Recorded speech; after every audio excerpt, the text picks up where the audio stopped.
Níl sam cé cho sásta is atá me leis an téarma úrscéal, mar héarma a chuimsíon réimseáid scríbhneoireachta.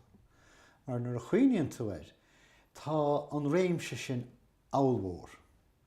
Clúdaíonn sé aber créine ciile, cuoin tú hain, deoraíocht, úrscéalta mhártaí I chorbaí. Clúdaíonn sé réimse a séanna, lumis na clásicíonar. Agus an difríocht atá idir chuile cheannach go sin.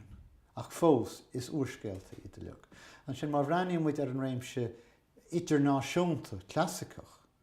Agus tá muid a caint ar dúsas dócha mar idirach George Lugáit ar na scéalta réalaíocha clásicacha tosú le Walter Scott agus ar nó le sesin an creidúntas seo ar Maria Edgeworth. Agus an sin na scéalta mór réalaíocha le Balzac agus an sin Dickens as dóchas mar sin dó. Sin tá na rúisig an Dostoevsky is ít na leog agus an cog agus an tíocháin le Tolstoy.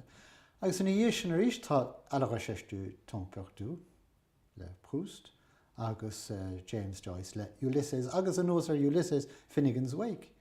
Agus an sin an eice le sin tá an stuff a bhí ga scríomh asasna aber ag D.H. Lawrence, stuff eile ar fad, stuff difriúil. Agus an sin ar is tá an nouveau roman sa Frankis ag lehéadí Rob Gouillet.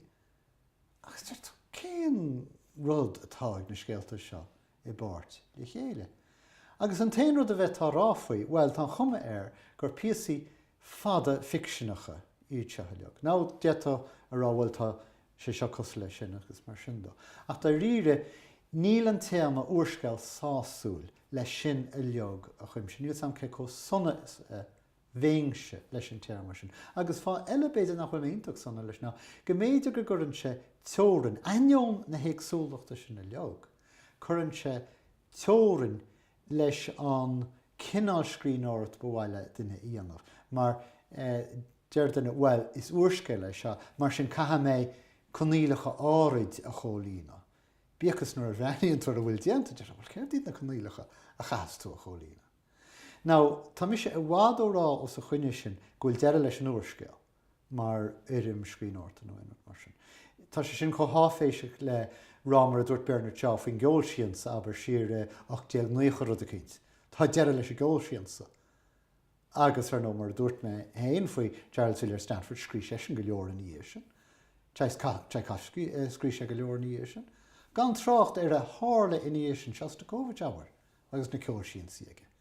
Agus hiú céad blian héiste do seáid sin a rá, bhí daoine fós I géirí rudaí a scríomh ar thug siad. Seo se badlaí an héine aber scríomh síonsaí sa chéal sin.